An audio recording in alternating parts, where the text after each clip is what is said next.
नमस्ते छात्रों, मैं हूं श्री गायकवाड़ आर्यल। ज्ञान समृद्धि शाही चैनल पर आपका हार्दिक स्वागत। आज हम कक्षा 9वीं की कविता चौथी किताबें इसका स्वाध्याय देखते हैं। छात्रों, यहाँ पर जो स्वाध्याय दिया है वो कृति पत्रिका पर आधारित है। ये कृति स्वाध्याय है। तो हम देखते हैं पद्यांश क्रमांक पहला, जो पाठ्य पुस्तक पृष्ठ क्रमांक 12 पर है। कहाँ से कहाँ तक है ये देखिए। यहाँ पर आप किताब खोलिए, पन्ना नंबर 12 निकालिए और वहां पर देखिए कहाँ से शुरू होती है। किताबें झांकती हैं बंद अलमारी के शीशों से, बड़ी हसरत से तकती है। मत तकता यानी कि देखना। महीनों अब मुलाकातें नहीं होती, जो शामें उनकी सोहबत में कटा करती थी अब अक्सर गुजर जाती हैं कंप्यूटर के पर्दों पर, बड़ी बेचैन रहती हैं किताबें। उन्हें अब नींद में चलने की आदत हो गई है, जो कदरें वो सुनाती थी कि जिनके सेल कभी मरते नहीं थे, वो कदरें अब नजर आती नहीं घर में। जो रिश्ते वो सुनाती थी वो सारे उधड़े उधड़े हैं। छात्रों, इस पद्यांश पर आधारित कुछ शब्दार्थ दिए यहाँ पर, इन्हें भी ध्यान रखिए, याद रखिए, उसे बार बार याद कीजिए, क्योंकि ये समानार्थी शब्दों के लिए आ सकते हैं, शब्द संपदा में आ सकते हैं। तो झांकना मतलब छिप कर देखना, तकना मतलब ताकना, ताकना मतलब देखना। अलमारी कहीं खानों वाले, कहीं कप्पों वाले, लोहे लकड़ी का बड़ा ढांचा। हसरत मतलब कामना, उम्मीद, इच्छा। तकना देखना। सोहबत संगत। गुजरना बीतना। कदरें मतलब मायने, मूल्य, वैल्यू। सेल मतलब कोशिका, जो हम टॉर्च में वगैरह जो सेल डालते हैं ना, वो। छात्रों, यहाँ एक एक कृति को हमें हल करना है। कृति क्रमांक पहली, आकलन कृति। कौन सी कृति है? आकलन कृति। आकृति पूर्ण कीजिए या संजाल पूर्ण कीजिए, ऐसा आपको आ सकता है। यहां पर लिखा है पद्यांश में मानवीकरण क्या है? जिनका, वे। मानवीकरण किसका किया है? अलमारी से कौन झांक कर देख रहा है? किताब। मतलब किताबों को मानव की उपमा दी गई है, इसलिए मानवीकरण किसका हुआ है? किताबों का। इसलिए लिखना है यहां पर, क्या लिखना है? किताबें। क्या लिखना है? किताबें। दूसरी कृति है देखने के अर्थ में प्रयुक्त शब्द। देखने के लिए कौन सा शब्द इस्तेमाल किया है? यहां इन पंक्तियों में क्या लिखा है? बड़ी हसरत से तकती है, मतलब देखती हैं। तो देखने के लिए कौन शब्द इस्तेमाल किया यहां पर? जो लिखना है आपको आकृति में, देखने के अर्थ में प्रयुक्त शब्द है तकती। ठीक है। दूसरी कृति, यहां पद्यांश पर आधारित दो ऐसे प्रश्न बनाइए जिनके उत्तर निम्नलिखित शब्द हो। पहला शब्द है हसरत से। हसरत से। आप ऐसा प्रश्न बनाइए जिसका उत्तर हसरत से ये होना आवश्यक है। तो कैसा प्रश्न होगा? कविता में जरा देखिए, ढूंढिए। दूसरी पंक्ति है बड़ी हसरत से देखती है। तो अब इस मध्य इस पंक्तियों को ध्यान में लेकर प्रश्न बना सकते हैं। कैसा? किताबें किस तरह ताकती है? किताबें किस तरह ताकती है? हसरत से ताकती है। आपको उत्तर दिखना नहीं है, खाली प्रश्न निर्माण करना है। ठीक है। दूसरा शब्द है कौन सा? कदरे। कौन सा शब्द है? कदरे। ऐसा प्रश्न बनाइए जिसका उत्तर कदरे ये होना आवश्यक है। तो कैसा प्रश्न होगा? अब घर में क्या नजर नहीं आती? अब घर में कदरें नजर नहीं आती। यहां आपको कदरें लिखने की जरूरत नहीं है, आपको खाली प्रश्न निर्माण करना है। कृति क्रमांक दूसरी, आकलन कृति है। आकृति पूर्ण कीजिए। कवि के अनुसार किताबों की बदली हुई दो आदतें। कौन सी दो आदतें बदली हैं किताबों की? जरा जो पंक्तियां हैं उसे पढ़ लीजिए, फिर पता चलेगा। तो किताबों की आदतें बदलिए। जरा यहाँ देखिए, बड़ी बेचैन से रहती है, पहले शांत निवांत खामोश से रहती है, अभी बेचैन रहती है। दूसरी कौन से, उन्हें अब नींद में चलने की आदत हो गई है। तो आपको क्या लिखना है छात्रों यहाँ पर, दूसरी कृति में उत्तर उसका क्या होगा, कवि के अनुसार किताबों की बदली हुई दो आदतें। तो कौन सी है, बेचैन रहती हैं एक आदत, दूसरी है नींद में चलना। अगली कृति है छात्रों, कवि के संध्याकाल बिताने के साधन। पहले संध्याकाल कैसे बिताते थे और अब कैसे बिताते हैं। तो यहाँ पर आपने देखा है, अक्सर शामें करती थी कैसे, किताबों के साथ। अब वो शायद नहीं रहती। पहले पुस्तकों के साथ या पुस्तकें, अब कंप्यूटर का पर्दा, कंप्यूटर के साथ। अगली कृति है छात्रों, वाक्य पूर्ण कीजिए, किताबों की अब बनी आदत। ये वाक्य आपको पूरा करना है। तो कैसा होगा इसका उत्तर, किताबों की अब बनी आदत, कैसी आदत बनी है, नींद में चलने की, नींद में चलने की। दूसरा प्रश्न कौन सा है, किताबें ऐसी कदर सुनाती थी, कैसी, कौन सी, जिनके सेल कभी मरते नहीं थे, ऐसा थी। छात्रों यहाँ कृति क्रमांक 3 आपको भावार्थ लिखना है। जो उपरोक्त पद्यांश से उसका भावार्थ लिखना है, सरल अर्थ लिखना है। तो यहाँ उदाहरण के तौर पर भावार्थ दिया है, तो आप आपके मन से भी लिख सकते हैं, लेकिन यही पंक्तियों के आधार पर। प्रस्तुत कविता में गुलजार जी ने कविताओं के बंद हो चुके चलन के बारे में बताया है। उनके अनुसार किताबें अब सिर्फ अलमारी में बंद रहती हैं और उससे बाहर निकलने की हसरत लिए वे अलमारी के शीशों से ताकती रहती हैं। एक समय था जब लोग अक्सर शाम का वक्त किताबों के साथ बिता दिया करते थे, लेकिन आज वो शाम लोग कंप्यूटर के साथ गुजारते हैं। इन किताबों में खूबियां भी हैं, जैसे कि कंप्यूटर, लैपटॉप, मोबाइल की भांति सेल खत्म हो जाते हैं। जो कंप्यूटर लैपटॉप है उसके सेल खत्म हो जाने की वजह से वो बंद नहीं पड़ती हैं। इसके बावजूद भी आज किताबों का वजूद तो है, अस्तित्व, लेकिन उनका उपयोग कोई नहीं करता। परिवार और रिश्तों का जो मूल्य किताबें सिखाती थी, अब घर में उसकी कमी दिखाई देती है। छात्रों पद्यांश क्रमांक दूसरा और उस पर कृतियां हल करनी है। आपको क्या लिखना है, कौन सी कृतियां हैं, कौन सा पद्यांश है। देखिए किताब में पाठ्य पुस्तक पृष्ठ क्रमांक 12 और 13 पर है, 12 और 13 पर है। क्या है, कहां से शुरू होता है पद्यांश, वो सारे उधड़े हैं, कोई सफा पलटता तो एक सिसकी निकलती है।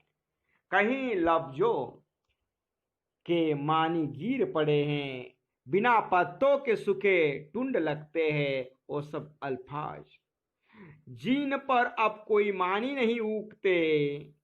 जुबान पर जो जायका आता था, जो सफा पलटने का अब उंगली क्लिक करने से बस झपकी गुजरती है।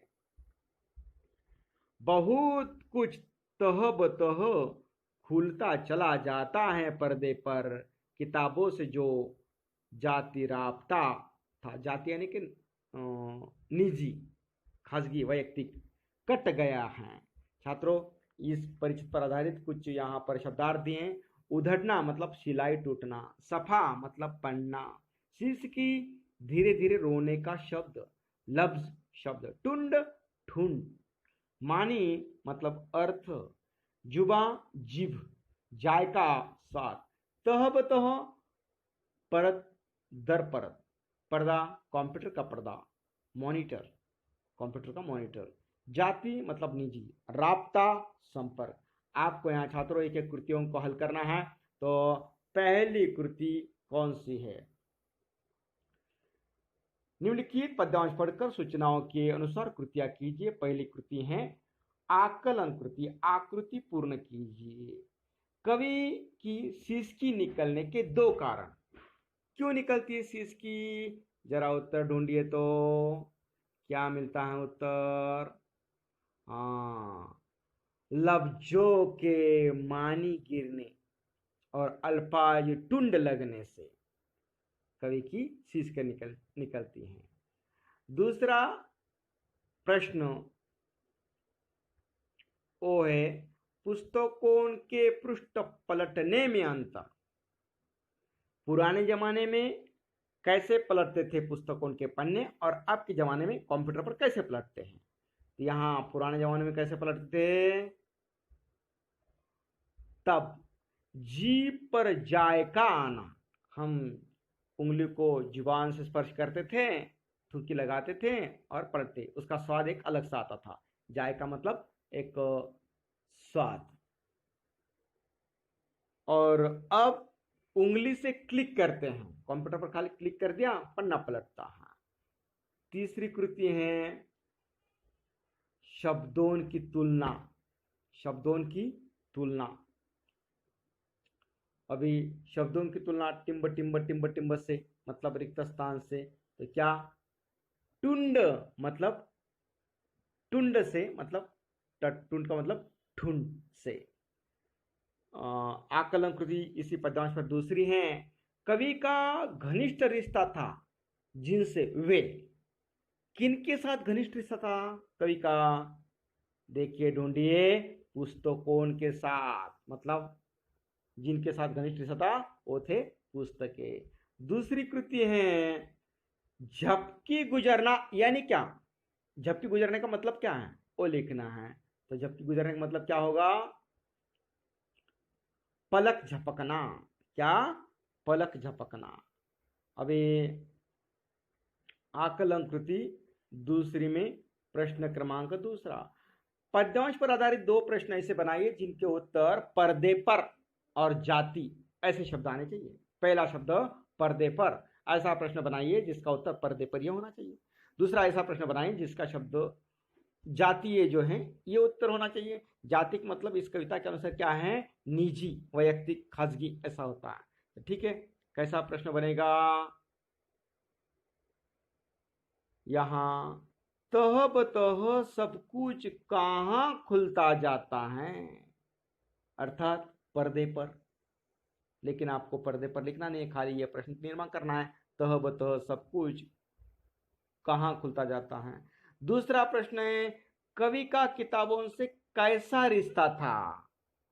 ओ जाति, निजी ऐसा। तो आपको क्या लिखना है? कवि का किताबों से कैसा रिश्ता था, इतना ही लिखना है।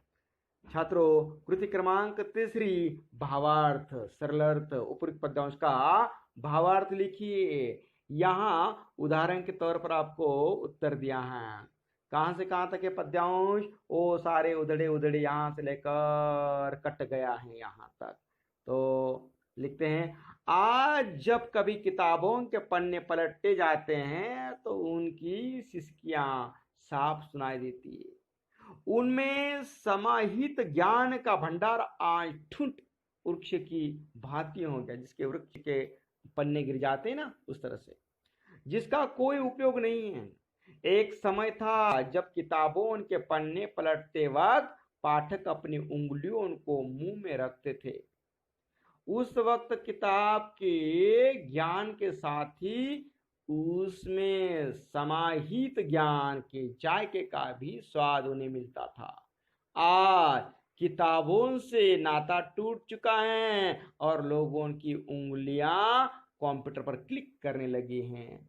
छात्रों पद्यांश क्रमांक 3 कहां से शुरू होता है? देखिए यहां से शुरू होता है। पृष्ठ क्रमांक पाठ्य पुस्तक किताब में देखिए, पृष्ठ क्रमांक 13 पर कहां शुरू होता है? कभी कभी सीने पर रख के लेट जाते थे, यहां से शुरू होता है तो कहां समाप्त होता है? उनका क्या होगा, वो शायद अब नहीं होंगे। यहां तक ये जो है इनका शब्दार्थ यहां पर दिया हूं इस पद्यांश पर आधारित, इनका आपको ठीक ढंग से अर्थ समझ लेना है और शब्दार्थ भी याद रखने हैं। सीना, सीना का मतलब छाती, गोदी मतलब गोद, रिहल, रिहल का मतलब क्या होता है? किताब रखकर पढ़ने के लिए काट, काट मतलब लकड़ी का बना एक प्रकार का खुलते बंद होने वाला साधन, उसे हम चौकी कहते हैं मराठी में। तो ओ जैसे मराठी में मैं आपको अगर समझाऊं तो जो ये होता है ना सप्ताह, सप्ताह में बहुत सारे लोग बैठते हैं तो धर्म ग्रंथ जिस लकड़ी के चौकी पर रखकर पढ़ते हैं ना, वो चौकी कहते हैं रिहल। निम सजदे मतलब आधा माथा टेकना, जवी मतलब माथा, इल्म ज्ञान, आइंदा मतलब भविष्य में, रुके मतलब पूर्जा, छोटा पत्र चीट, शायद, संभव है, कदाचित। आपको एक एक कृतियां यहां पर हल करनी है छात्रों। तो कृतियां कौन सी है?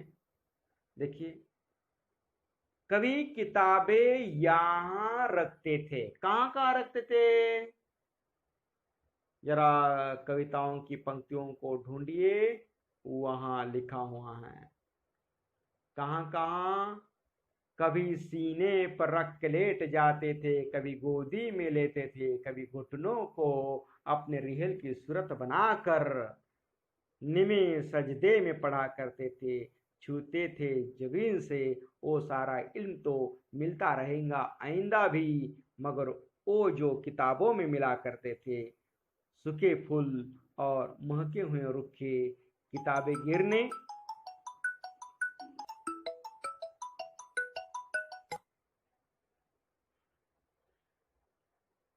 किताबें गिरने और उठाने के बहाने रिश्ते बनते थे, उनका क्या होगा, वो शायद अब नहीं होंगे। छात्रों, यहाँ आपको प्रश्न किया है पद्यांश में आए शरीर, सॉरी ये पहला, कवि किताबें यहाँ रखते थे, कहाँ कहाँ रखते थे? जरा देखिए, यहाँ पर सब आसान शब्दों में दिया है। सीने पर, गोदी में, घुटनों पर और माथे से लगाकर। दूसरी कृति है, अगली कृति, आकृति पूर्ण कीजिए। पद्यांश में आया ग्रंथ रखकर पढ़ने का साधन, धर्म ग्रंथ या कौन सी भी किताब रखकर जिसे पढ़ा जाता है वो किस पर रखते हैं, उसे क्या कहते हैं? अर्थात रिहल। क्या नाम है? रिहल। क्या नाम है? रिहल। ध्यान रहे। और कृति क्रमांक तीसरी, प्रश्न क्रमांक तीसरा है, दूसरे में दूसरा, पद्यांश में आए एक प्रसिद्ध पेड़ के नाम का शब्द, यहां एक पेड़ का नाम आया है तो कौन सा है? जरा देखिए, ढूंढिए, और वो है नीम। कौन सा है? नीम। आकलन कृति दूसरी, इसी पद्यांश पर आधारित, आकृति पूर्ण कीजिए। पुस्तकों में कभी कभी मिला करते थे, पुस्तकों में क्या क्या मिला करता था, तो आपको लिखना है। पुस्तकों में कभी कभी क्या क्या मिला करता था, तो आपको लिखना है। क्या क्या मिलता था? सूखे हुए फूल और रुक्के, ये मिलते थे। छात्रों, अगली कृति है, जिनके द्वारा संबंध जुड़ जाते थे। किसके द्वारा जुड़ जाते संबंध? जरा देखिए तो, बड़े आसान शब्दों में समझाए यहां पर। जिनके द्वारा संबंध जुड़ जाते वो क्या है? किताबें गिर जाती थी और कोई उन्हें उठा कर देता था, मतलब किताबें गिराना और किताबें उठाना, इसके जरिए दोस्ती बढ़ती थी, संबंध बनते थे, जुड़ जाते थे। अगली कृति है छात्रों, पद्यांश में प्रयुक्त निम्नलिखित उर्दू शब्दों के अर्थ में लिखिए। कौन से है? निम्न सजदे, इल्म, आइंदा। इसके उर्दू शब्दों के अर्थ लिखना है। तो क्या है इनके अर्थ? देखिए, निम्न सजदे का मतलब है आधा माथा टेकने की स्थिति। इल्म मतलब ज्ञान। आइंदा भविष्य में। छात्रों, कृति क्रमांक 3 भावार्थ। जो पद्यांश दिया है उस पद्यांश का भावार्थ आपको लिखना है। पद्यांश के आरंभ वाली 5 पंक्तियों का भावार्थ लिखिए या पद्यांश का भावार्थ लिखिए, ऐसा प्रश्न आ सकता है। तो आपको यहाँ पर भावार्थ लिखकर दिया हुआ है, ये उदाहरण के तौर पर है। आप आपके शब्दों में हिंदी में लिख सकते हैं, लेकिन इस पद्यांश पर आधारित। उत्तर: कभी किताबों को सीने पर रखकर पढ़ते तो कभी गोदी में लेकर, कभी कभी तो घुटनों को रिहल बना लिया करते थे और जिस तरह झुककर प्रार्थना करते थे उसी तरह किताबें पढ़ा करते थे। किताबों का ज्ञान तो आज भी मिल जाएगा, लेकिन किताबों में जो सूखे फूल, जो अपनों के महकते हुए खत मिलते थे, वे अब नहीं मिलेंगे। किताबों के गिरने गिराने के बहाने जो रिश्ते कायम हुआ करते थे वे शायद अब नहीं होंगे।